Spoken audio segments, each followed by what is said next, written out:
Bismillahirrahmanirrahim. Assalamualaikum warahmatullahi wabarakatuh. Hamdan katsiran thayyiban barakan fi, raditu billahi rabbal wa bi islami dina wa bi Muhammadin nabiyya wa rasulah. Tiada kata yang pantas untuk diucapkan kecuali memanjatkan puji dan syukur kehadirat Allah Subhanahu wa taala yang telah melimpahkan segala rahmat, taufik dan hidayahnya kepada kita semua, sehingga kita masih dapat menikmati anugerah terindahnya berupa kesehatan dan kebahagiaan. Salawat serta salam semoga selalu tercurahkan kepada Nabi Muhammad sallallahu alaihi wasallam, suri tauladan yang sangat kita nantikan pertolongannya di hari kiamat. Semoga kita semua termasuk hambanya yang taat, yang berhak mendapatkan syafaatnya di hari akhir kelak. Pada kesempatan kali ini, saya akan menyampaikan ceramah dengan judul Fastabiqul Khairat. Berlomba dalam menggapai dunia bukan hal yang asing lagi di tengah kita.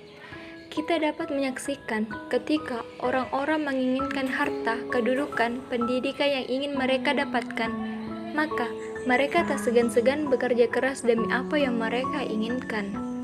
Namun, seringkah kita melihat orang-orang berlomba dalam hal akhirat? Manusia pada zaman ini sudah buta akan dunia. Ya, mereka memang berlomba-lomba, namun hanya dalam hal memperkaya diri, mempercantik rupa, mengejar jabatan, mencicil gelar demi gelar, dan menumpuk atribut-atribut keduniaan lainnya. Melakukan hal baik sangat menguntungkan bagi kita, betapa tidak? Waktu tidak akan terbuang percuma. Dengan melakukan hal baik, maka waktu akan sangat bermanfaat. Kebaikan juga akan menyelamatkan hidup dan kita akan terlindung dari bisikan-bisikan syaitan. Allah telah berfirman dalam Quran surah Al-Baqarah ayat 148 yang berbunyi, "Walikulli wijhatum huwa muwalliha fastabiqul khairat."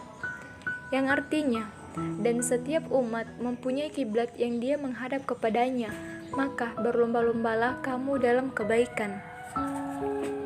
Ayat tersebut menjelaskan bahwa umat manusia harus menggunakan akal dan segenap kemampuan untuk berlomba-lomba dalam kebaikan dan taat kepada Allah Subhanahu wa taala. Allah juga memerintahkan umat manusia untuk meraih suatu kebaikan dalam hidupnya. Sekecil apapun kebaikan yang dilakukan oleh umat manusia, pasti akan mendapat balasan dari Allah Subhanahu wa taala. Dan ayat tersebut juga menjelaskan bahwasanya Allah Subhanahu wa taala akan mengumpulkan seluruh manusia di hari kiamat kelak. Pada hari tersebut, semua amalan yang telah kita kerjakan akan dihisab. Saat itu akan diketahui dengan jelas siapakah yang paling banyak amal kebaikannya dan siapa yang paling sedikit amal kebaikannya. Allah Maha Kuasa atas segala sesuatu. Kemuliaan manusia bisa kita pahami dari iman dan amal soleh dalam sikap dan bertingkah laku. Itu sebabnya semakin banyak perbuatan baik yang dilakukan, maka akan semakin mulia harkat dan martabat di hadapan Allah Subhanahu wa taala. Dalam berbuat kebaikan, bukan hanya mendapat pahala dari Allah saja, melainkan mendapat pula ampunan Allah. Begitulah indahnya berbuat kebaikan. Allah akan membalas semuanya tanpa terkecuali, karena Allah selalu mengawasi setiap perbuatan kita, baik yang terpuji maupun tercela. Sebagaimana Rasulullah Shallallahu Alaihi Wasallam bersabda, "Engkau beribadah kepada Allah seakan-akan engkau melihatnya. Jika engkau tak melihatnya, yakinlah bahwa Allah menyaksikanmu." Hadis riwayat Bukhari dan Muslim. Terdapat sebuah kisah pada zaman Rasulullah di mana pada saat itu terdapat golongan kaya, sederhana dan juga miskin.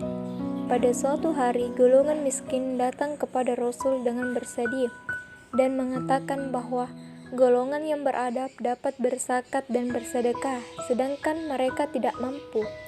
Lalu Rasul pun memberikan sebuah cara untuk bisa beramal seperti orang beradab lainnya, yaitu dengan membaca subhanallah 33 kali, alhamdulillah 33 kali, dan Allahu Akbar 33 kali.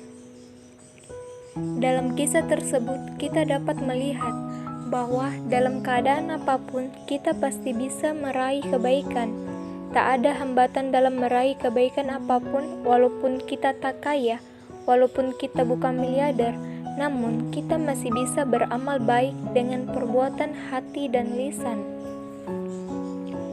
Memang susah membiasakan diri untuk selalu berbuat baik, namun jika kita selalu berusaha dengan bersungguh-sungguh dan tak lupa berdoa, maka insya Allah itu akan menjadi kebiasaan baru bagi kita. Di antara nikmat-nikmat yang Allah berikan, semua nikmat itu harus kita gunakan untuk taat kepada Allah dengan cara menginfakkan harta yang kita miliki di jalan kebenaran, membiasakan lisan kita untuk senantiasa berzikir kepadanya dengan zikir-zikir yang telah diajarkan Rasulullah Shallallahu Alaihi Wasallam dalam hadisnya yang syahih, mengucapkan ucapan yang baik, beramar ma'ruf nahi mungkar dan sebagainya. Maka dari itu, marilah kita semua berlomba-lomba dalam hal kebaikan. Demikian ceramah yang dapat saya sampaikan, semoga dapat bermanfaat bagi kita semua dan dapat kita aplikasikan dalam kehidupan sehari-hari. Lebih dan kurangnya mohon dimaafkan, yang benar datangnya dari Allah Subhanahu wa Ta'ala, dan yang salah, hilaf atau keliru itu datangnya dari saya pribadi, sebagai manusia biasa yang tidak pernah luput dari salah, hilaf, dan dosa. Billahi fisabilil haq, fastabiqul khairat.